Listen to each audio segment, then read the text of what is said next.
Hello, everybody. I guess you know when you're last that you have to follow such great conversation. You're going to hear a very repeat of a lot of things about Zach and Melinda. For those that were at the wedding, you're going to hear some similar themes. You're going to hear what you heard from some of the people that talked before, some very similar themes. So I think you're going to see that we really know Zach and Melinda pretty well. As you know, I'm a father of 4 daughters, I have a wife, and there's a lot of things that happen in the family that they don't believe some of the stories I tell. And it goes so far as to say that even some of my outlaws, who are over here, you want to raise your hands? Over there, yeah, they're part of that story. And where's my sister? She's over there. She's part of that story. So I'm here to tell you right now, the things I'm going to tell you are the truth. To the point that even my grandson, Thomas, where's he at? Thomas, you raise your hand. He told my wife that I am good, but if you want the truth, go to grandma. So here we go. My daughter Melinda, as you heard, she's a school psychologist. And I think the reason she's really good at her job is because she's a good listener. And people that are good listeners, I think, are ones that are very patient and let people express themselves and sit there very quietly. Well, she learned that as a little kid, I found out, because when she was growing up, she was very slow. Anything mechanical, movement, you heard that she's a pokey puppy, that's exactly how she was. The fact that if you had her next to a Heinz ketchup bottle, a Heinz ketchup bottle would win. So as she's growing up, she was always the one last out of bed, the last one to school. And if I can imitate her going to school, this is her. All the other kids run out. This is Melinda going to school.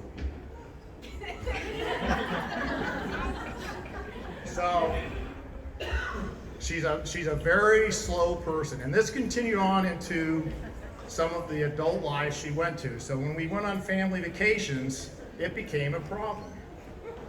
And so, as a family, you got to come up with some rules. And we had some Melinda rules.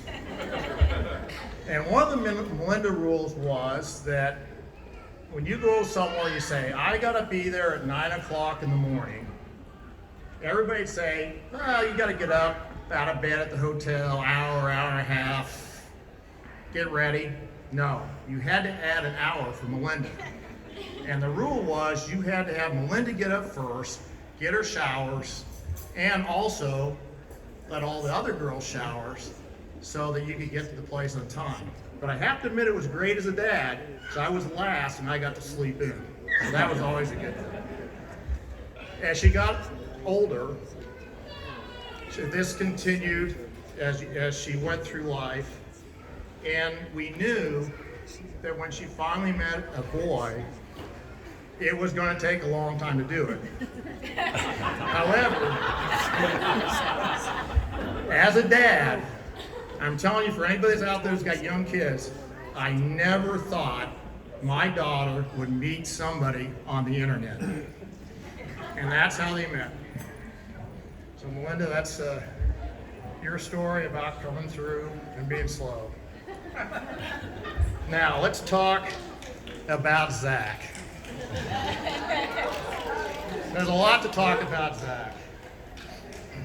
So Melinda met Zach, like I said, on the internet. And they dated, and of course the time came that we got to meet Zach. And Zach, I have to say, first impressions were really, really good. However, you didn't realize with our daughters that there are timetables and rules.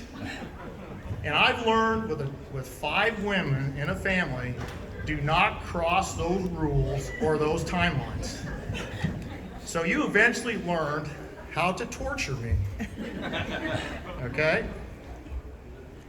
So every time Zach came around, family, vacations, Christmases, whatever it was, the subject always came up when Zach wasn't around. When is he gonna get married? And it was just constant, over and over and over again. So, for example, Zach, I know you don't know this, so when you have your 5 daughters, okay, you'll remember this. They would start out, say it's Christmas. Is it gonna happen? Is he gonna get engaged? Well, that didn't happen. Well, it's gotta be Melinda's birthday. No. Oh, it's gotta be New Year's, right? No, didn't happen. Then what's next? Oh, Valentine's Day. It's gotta be Valentine's Day. Didn't happen. And this continued on. Zach, wait a second. That was one daughter. Now it starts again. The same daughters in the same conversation. Another one starts it. Boy, he didn't get married at Christmas. Oh, he didn't get married, and it goes on and on. And you go through 4 daughters and a wife. And then what's the worst thing that can happen as a dad? The last question. What is that? Dad, what do you think? All right, so they finally, last Christmas, got engaged, and my misery was put to rest. So, as this date grew closer, I was thinking, is Zach right for Melinda? Is Melinda right for Zach? And I'm trying to figure out how to figure this out. And then I started thinking about the nicknames I gave Melinda and the nickname I gave Zach, who I never really told. And Pokey Puppy stands for slow, and Zach stands for win. So when you talk to Zach, you just call him Win. So we have Win Zach and Slow Melinda. And I'm trying to figure out how to figure out if they're right for each other. I say, well, obviously, I work for T-Mobile, and I work with computers. Put the word slow and win into the computer, let it generate something out, and see what comes out. And sure enough, that computer, faster than Zach ever proposed to Melinda, spit out an answer called LNSOWHEW. What the heck does that mean? I sat and scratched my head, and finally, when I had some time, when none of the girls were around and I could think, it came to me. LNSOWHEW stands for Lonely Nights, Seen Online, Whirlwind Happiness, Eventually Wed. So that's when I knew both of you were ready to be married.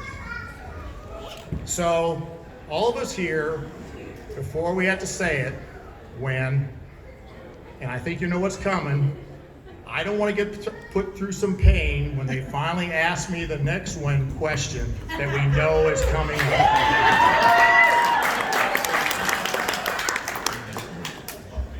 So in closing, Linda, as my days of your father giving you good advice, I'd like to quote the late Milton Berle with some advice that he gave, and it says, "A good wife always forgives a husband even when she's wrong."